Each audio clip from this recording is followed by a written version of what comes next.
Dorothea Helen Puente was born on January 9, 1929, in Redlands, California, and her life was marked from an early age by dramatic events. Raised in a troubled household, she was separated from her parents and placed in the care of her grandparents. But even in this new situation, she found no peace, living in an atmosphere of abuse. Her adolescence was shaped by traumatic experiences and a childhood marked by poverty, with choices that led her to struggle for survival. In 1946, she married an older man, but that marriage ended quickly, marred by domestic violence. Left alone, Dorothea tried to move forward, even resorting to prostitution in order to survive. This phase of her life deeply scarred her and influenced her worldview and future decisions.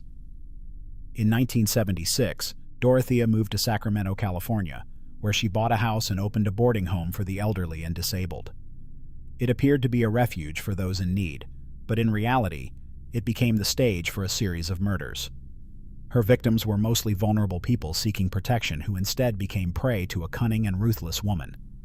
In 1988, some of the residents began to disappear without a trace. The police launched an investigation that led to the discovery of 7 bodies buried in the backyard of the boarding house. These bodies belonged to people Dorothea had cared for, but who were no longer alive. Yet she continued to collect their Social Security benefits in their names. The police managed to piece together her modus operandi. She would drug her victims with sedatives and kill them, then continue to cash the money sent in their names. Dorothea was arrested in November 1988 after the investigation revealed the truth. She was located in Los Angeles, where she was attempting to flee. Despite the gravity of the charges, Dorothea continued to claim her innocence, trying to attribute the deaths to natural causes or suicides. However, the collected evidence left no doubt. The victims had been murdered, and she had exploited their deaths for financial gain. In 1993, Dorothea's trial began. During the proceedings, it emerged that she had exploited the vulnerability of her victims for profit. The jury found her guilty of murder and fraud, sentencing her to life in prison. Her defense failed to convince, and the case became one of the most notorious in American true crime history. Even in prison, Dorothea continued to maintain the image of a kind and affectionate woman, known among inmates as Mom. She kept a daily prayer routine and tried to make fellow inmates feel like part of a family. However, this behavior only masked the true nature of a woman capable of horrific crimes. Dorothea died in 2011, at the age of 82, in a California prison from natural causes. Her story continued to capture public interest even after her death. The house she managed became a destination for the curious, and her story has been told in numerous documentaries. The figure of Dorothea Puente, the death house landlady, remains etched in the collective memory as a symbol of how a facade of kindness can conceal the darkest side of the human soul. In 2001, in a small California town, a disturbing story began to emerge, involving an elderly woman who seemed the epitome of a loving grandmother.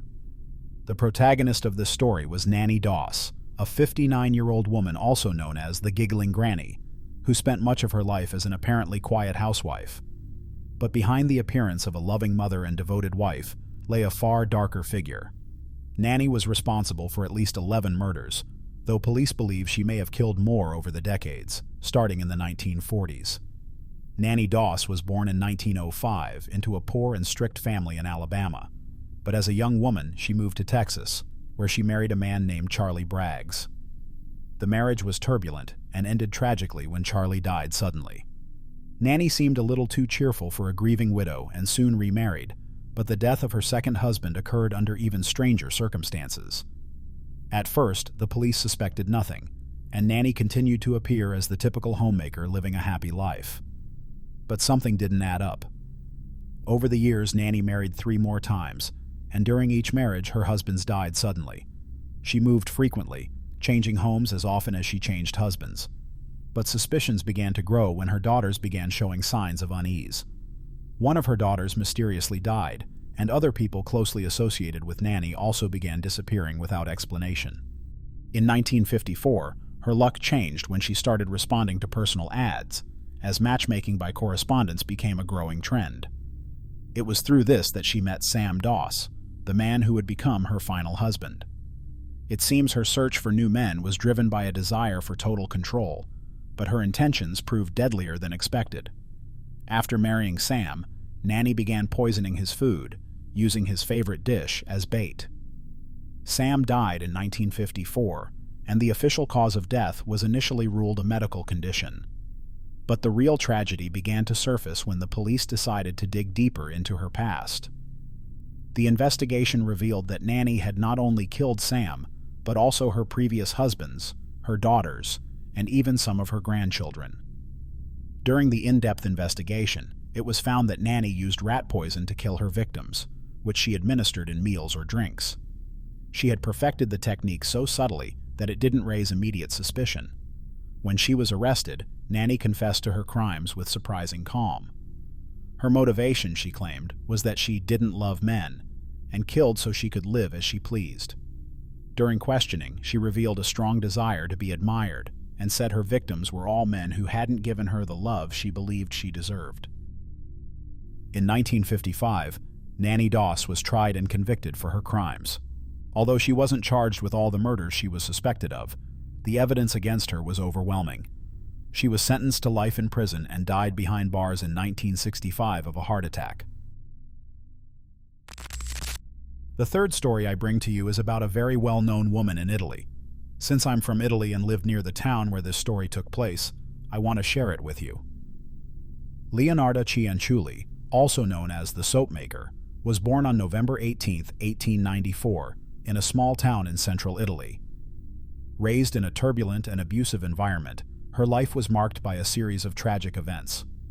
Her father, a violent man, was killed when she was still young, and her equally cruel mother forced her to live in a state of extreme repression. As the years passed, Leonarda developed a twisted personality, filled with superstitions and a strong desire for revenge. In 1939, Leonarda moved to Correggio, where she opened a small cosmetics shop and became known for her enigmatic character and supposed healing abilities. But behind this facade of a kind woman hid a dangerous personality. Leonarda was obsessively convinced of fate and magic, and began committing a series of ritual murders that made her infamously famous. Her motive was to sacrifice women in order to ensure the safety of her children, acts she believed were protective gestures for their well-being. In 1940, Leonarda murdered 3 women, all neighbors, whom she lured into her home. After killing them with an axe, she rendered their bodies into soap using a caustic soda solution, creating a substance she used to make soap and cosmetics.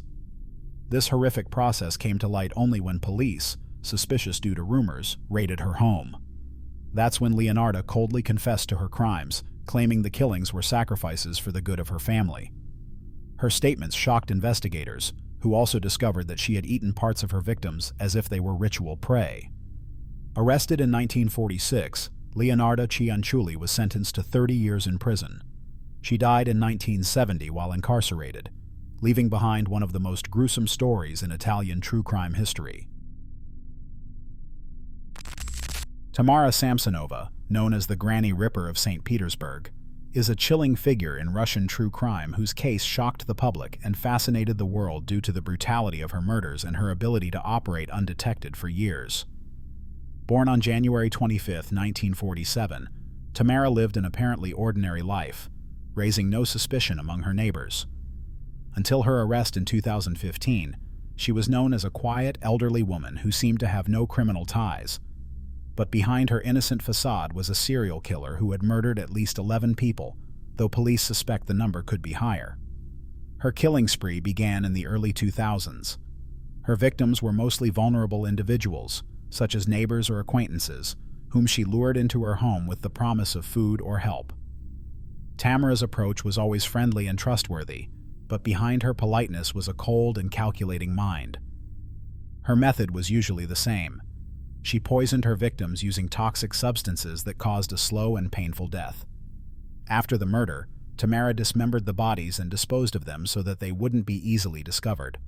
Some of her victims' remains were found only after a thorough police search in 2015.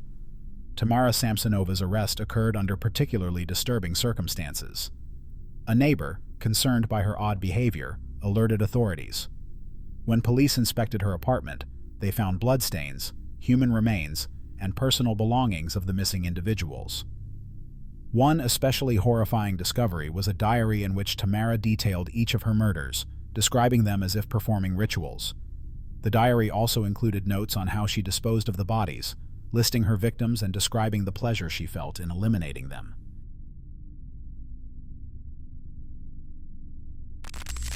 Faye Della Wilson Copeland was an American woman convicted of serious crimes that shocked the community during the 1980s. Born in 1931, Faye appeared to live a quiet life in Missouri, known as a modest and hard-working figure. With her husband James, she had a large family and seemed to lead a life without particularly disturbing events. However, behind the image of a homemaker, Faye turned out to be capable of committing extremely violent acts. The crimes she was involved in came to light in the 1980s, when a long investigation led authorities to discover that Faye and her husband had lured several vulnerable men to their farm. Using deception, they convinced them to work for them, offering food, shelter, and money. However, the workers had no idea that behind the couple's apparent kindness lay a murderous plan. Investigations revealed that Faye and James had killed numerous men, burying them on a remote part of their property. The case was uncovered thanks to a series of clues the authorities managed to collect. In 1989, police arrested Faye and James Copeland after a young man who had escaped came forward with a report.